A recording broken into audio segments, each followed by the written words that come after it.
और सभी का ऑनलाइन क्लास में फिर से स्वागत है। आज की अपनी क्लास रहेगी मेवाड़ के इतिहास के बारे में। जैसा कि आप लोग सभी जानते हो, मेवाड़ पर गुहिल, गहलोत या सिसोदिया वंश ने अपना राज किया था। और गुहिल वंश जो है ये अपनी वीरता के लिए, अपने शौर्य के लिए, अपने पराक्रम के लिए इतिहास में जाना जाता है।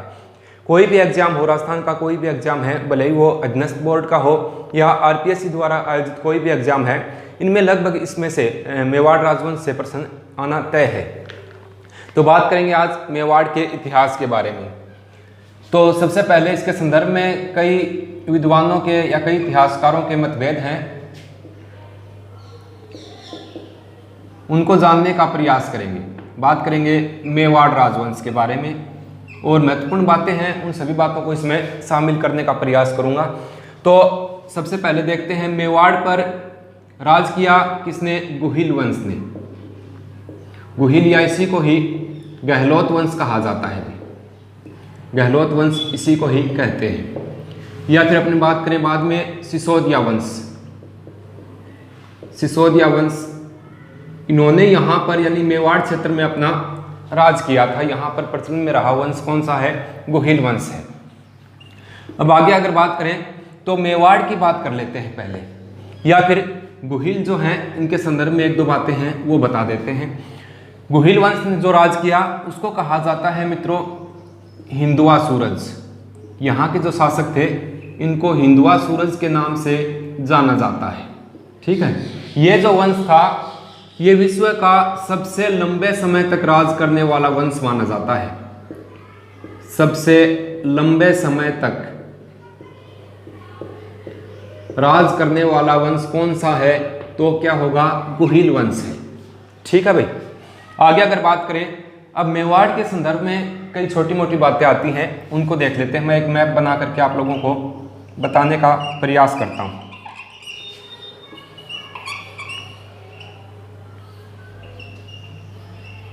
जैसा ही बनेगा एक बार समझने के लिए काफ़ी है।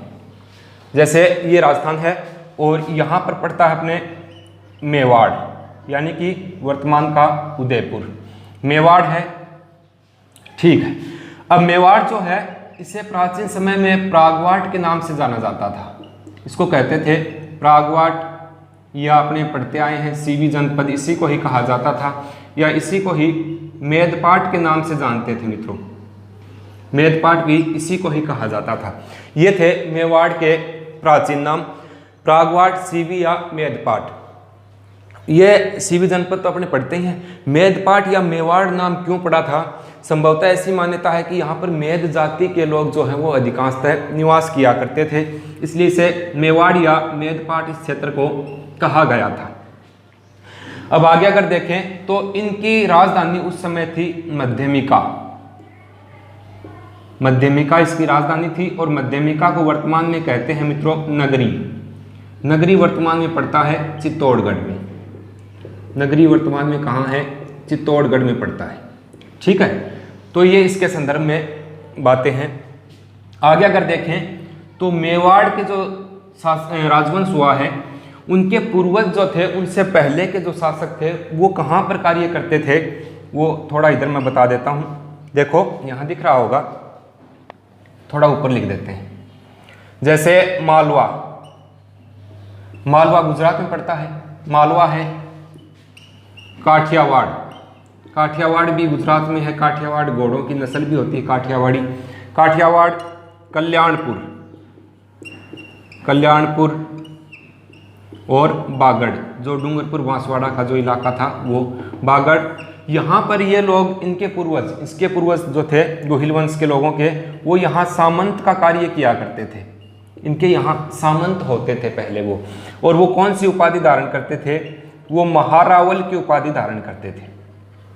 याद रखना, डूंगरपुर, बांसवाड़ा, प्रतापगढ़ के जो गुहिल वंश के पूर्वज हुए हैं वो महारावल की उपाधि धारण करते थे। उसके पश्चात मेवाड़ या उदयपुर के जो थे ना, वो रावल की उपाधि धारण करते थे। जैसे अपने पढ़ते आए हैं कि रावल रतन सिंह, उसके पश्चात वो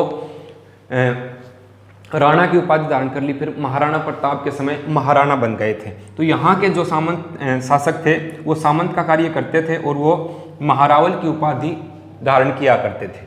तो याद रखना, एक बार पुनः देखो, मेवाड़ में जो राजवंश हुआ उसका नाम है गुहिल या गहलोत वंश, या उसी को ही सिसोदिया वंश के नाम से बाद में जाना जाने लगा। यहाँ का जो राजवंश हुआ, यहाँ के जो शासक हुए उसे हिंदवा सूरज के नाम से जाना जाता है। विश्व का सबसे लंबे समय तक राज करने वाला वंश ये माना जाता है। और चित्तौड़ का जो किला है उसमें लिखा हुआ है, जो दर्द राखे धर्म को, दर्द राखे धर्म को, ताही राखे करतार, ताही राखे करतार। तो ये इसके अंदर लिखा हुआ है, जो धर्म की रक्षा करता है भगवान उसकी रक्षा करता है। तो ऐसा वाक्यांश चित्तौड़ किले में आज भी लिखा हुआ है। और चित्तौड़ किले में एक तरफ तो गुहिल शासक का चित्र है, गुहिल राजा का, और दूसरी ओर एक भील सरदार का चित्र बना हुआ है। भील सरदार का चित्र जो है वो बना हुआ है। अब प्राचीन समय में मेवाड़ को प्रागवाट, सीवी या मेदपाट के नाम से जाना जाता था। इनकी राजधानी हुआ करती थी मध्यमिका, मध्यमिका जो कि वर्तमान में नगरी के नाम से जिसे जाना जाता है, जो कि वर्तमान में चित्तौड़गढ़ में पड़ती है। और यहाँ के शासक बनने, यहाँ के जो शासक थे वो गुहिल वंश के, उनके पूर्वज, वो पहले मालवा, काठियावाड़, कल्याणपुर, बागड़ इन क्षेत्रों में जो शासक हुआ करते थे उनके यहाँ सामंत का कार्य किया करते थे। और वो लोग जो थे सामंत का कार्य करते, वो महारावल की उपाधि धारण करते थे। ये कुछ बेसिक बातें हैं इसके संदर्भ में। अब आगे अपने बात करेंगे इसकी उत्पत्ति के संदर्भ में। कई मतभेद निकल करके सामने आते हैं, अलग अलग इतिहासकार हैं, उन्होंने अलग अलग इसके बारे में अपनी राय, अपने मत जो हैं वो प्रस्तुत किए हैं। तो सबसे पहले शाखाओं की बात करते हैं। मुहणोत नैणसी, जानते हो सभी मुहणोत नैणसी, कई दफ़ा नैणसी के प्रश्न परीक्षाओं में आते रहते हैं। मुहणोत नैणसी की एक प्रसिद्ध रचना है नैणसी ख्यात, नैणसी ख्यात। इस नैणसी ख्यात पुस्तक में मुहणोत नैणसी ने गुहिल वंश की 24 शाखाओं का वर्णन किया है, 24 शाखाओं का वर्णन किया है। ये द्वितीय श्रेणी अध्यापक भर्ती परीक्षा में पूछा हुआ प्रश्न है कि नैणसी ख्यात के अनुसार गुहिल वंश की कितनी शाखाएं थी, तो 24 शाखाओं का वर्णन उन्होंने किया है। अब इसके बाद बात करें colonel James Tod. Colonel Tod जो है, इनके गुरु कौन थे भाई? कर्नल टोड के गुरु, ये गुरु ज्ञानचंद्र को अपना गुरु मानते थे, ज्ञानचंद्र को। और ज्ञानचंद्र वही है जिसने मांडल संग्रहालय में कार्य किया था, मांडल संग्रहालय।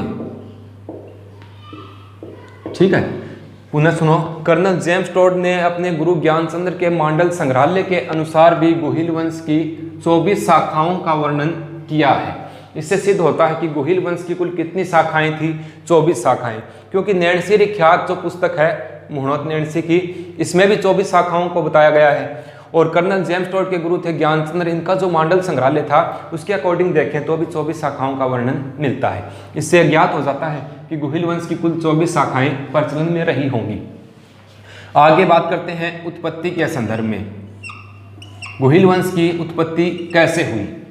ठीक है, सबसे पहले अबुल फजल आता है। कौन? एक तो बताया है अबुल फजल ने, ठीक है, और दूसरा बताया है किसने? मुहणोत नैणसी,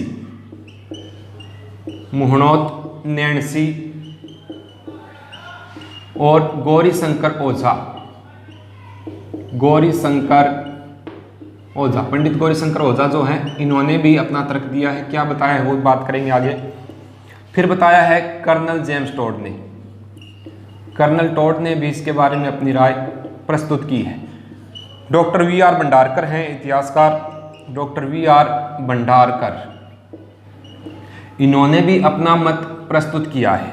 एक बात जैन ग्रंथों के अकॉर्डिंग भी आती है, जैन ग्रंथों के अकॉर्डिंग भी एक बात आती है, और जो स्मिथ हैं, स्मिथ ने इसे सीथियन बताया है, तो स्मिथ की भी बात करेंगे।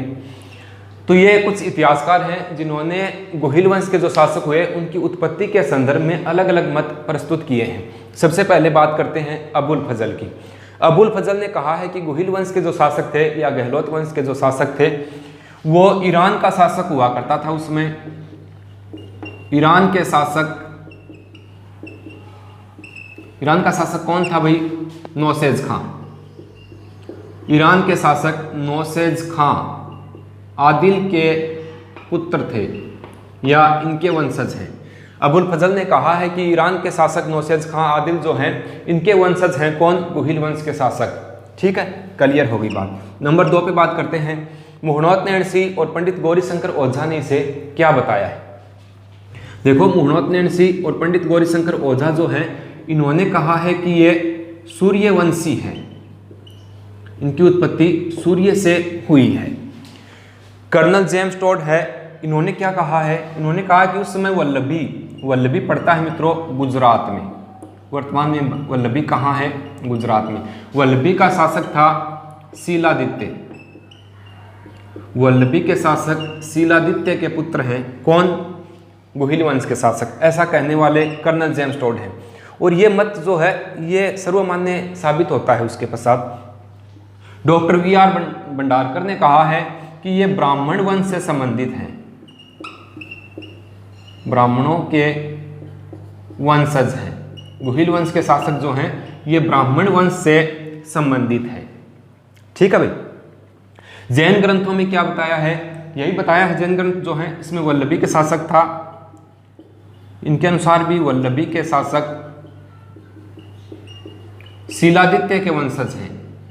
वल्लभी के शासक शीलादित्य के वंशज हैं, क्योंकि इतिहास में शीलादित्य का उल्लेख कई बार मिलता है। गुहिल वंश जब प्रारंभ होगा तो कहानी शीलादित्य से प्रारंभ होती है। स्मिथ जो है इतिहासकार, इन्होंने कहा है कि गुहिल वंश के शासक जो हैं ये सीथियन हैं।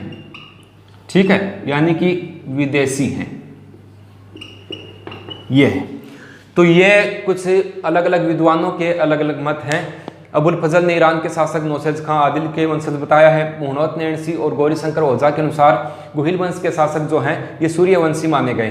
कर्नल टॉड ने अपना मत दिया है कि वल्लभी का शासक था शीलादित्य, उसी के वंशज इनको माना जाता है।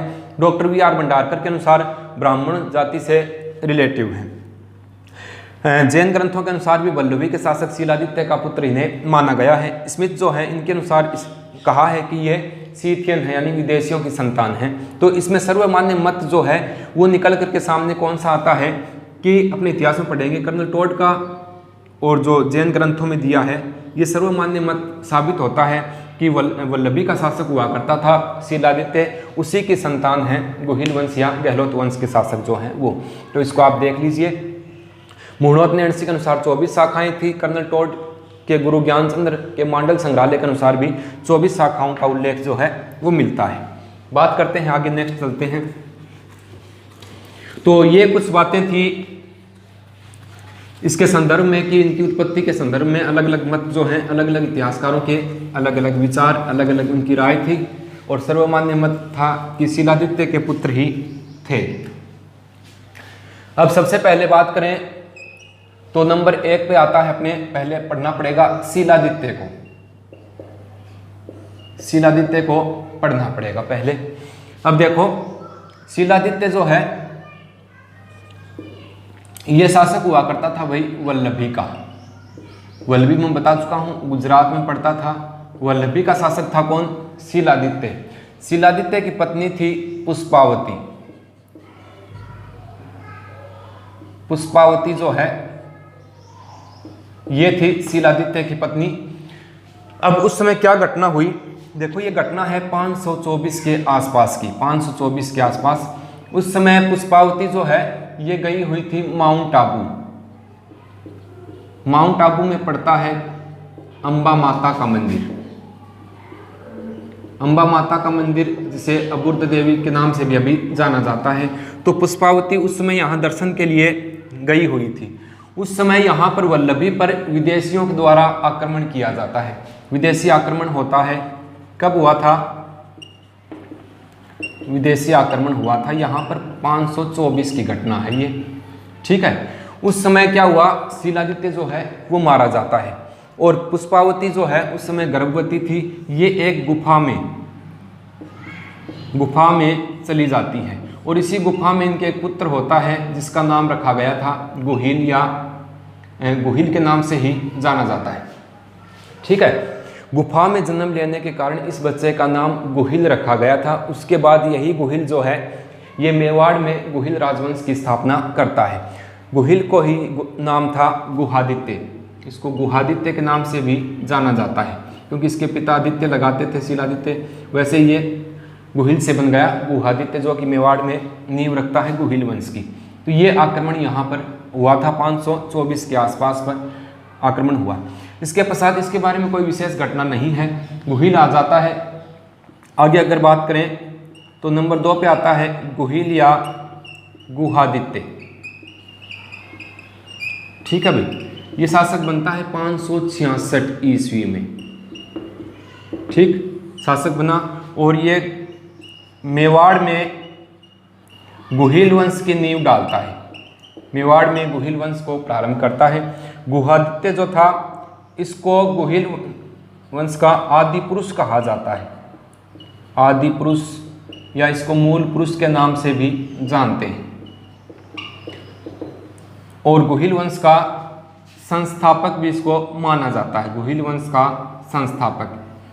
ठीक है, आगे वास्तविक संस्थापक आएगा तो वो बपाराउल से अपने प्रारंभ करेंगे, वहां से आएगा। तो ये गुहिल या गुहादित्य 566 में शासक बनता है। इसके संदर्भ में और कोई महत्वपूर्ण बात ऐसी निकल करके सामने नहीं आती है। द्वारा मेवाड़ में सिक्के चलाए गए थे, इनके द्वारा चलाए गए सिक्के जो है मेवाड़ में सिक्के चलाए, जो कि अभी भी जयपुर संग्रहालय में रखे हुए हैं। इनके द्वारा प्रचलन में लाए गए सिक्के अभी भी जयपुर संग्रहालय में सुरक्षित रखे हुए हैं। तो ये प्रारंभ होता है गुहिल से या गुहादित्य से। 566 ईस्वी में ये मेवाड़ में गुहिल वंश की नींव डालते हैं। एक बात, दूसरी बात, राजा गुहिल को या गुहादित्य को ही गुहिल वंश का आदि पुरुष या मूल पुरुष कहा जाता है। गुहिल वंश का संस्थापक पूछे तो अभी क्या होगा, राजा गुहिल को माना जाता है। गुहिल ने अपने शासनकाल